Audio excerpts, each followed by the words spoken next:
Hi, I'm Tony Poulos, and today I have with me Alastair Hanlon, who is the VP of Market Strategy with Amdocs. Alastair, welcome. Good to have you here. Great to be here, thank you. I understand that Amdocs has just commissioned a very interesting survey on consumer adoption of new services and products from telcos. Could you give me some general background to that? So the general findings were really interesting. We found across the world that people were heavily dependent on their mobile phones, with 60% of the respondents saying that they could not live without their mobile phone. That's good for the industry. That's great for the industry. It's a great news for service providers. We also identified some new revenue opportunities for service providers as well.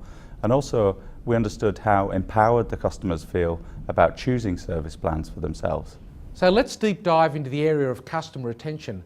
What keeps customers with their mobile operators? We found that customers felt really empowered, and they were very prepared to switch service providers if they felt that either they were getting poor quality from their existing service provider or they were getting a better offer everywhere. And this was consistent across the globe. So what are the main reasons that a consumer would leave their telco? Well, 60% of the people globally that we asked said that if they got poor service, if they got bad service, particularly network quality, they would consider leaving their service provider. And most of them had looked at moving between service providers within the last 2 years. So price is not an issue then? It depends on the market. So some markets are very price sensitive. We know that North America and Western Europe are very price sensitive, whereas some of the more developing markets in Asia are actually more technology driven, being driven by the handsets or the services that are being offered. Did potential revenue opportunities for operators emerge from the survey? Yes, they did, yes. So one of the things we asked in the survey was, what would it take for you to pay more to your existing service provider?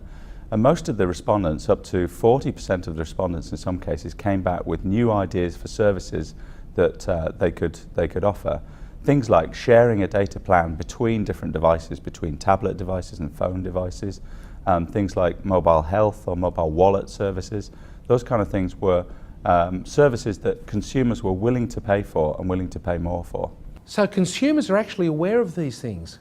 Yeah, certainly things like M-payment. People are aware that that's possible in some countries, and they're interested in taking that. Personal cloud came out top of the list, and that really is about sharing your contact information or syncing your contact information, your photos and your movies and those kind of things between your different devices.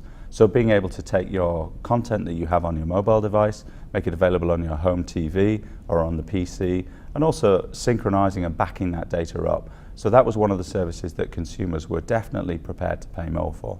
So if we were going to advise service providers, what do they need to know? The service providers need to know that the consumers are empowered, they can make choices, and they are prepared to move between service providers almost as soon as they can. They want high network quality, and they're prepared to pay more for these new services and better network quality. So if the service providers can find ways of allowing consumers to demand higher quality of service, perhaps a boost button on their mobile phone while they're downloading some data, their consumers will pay for that.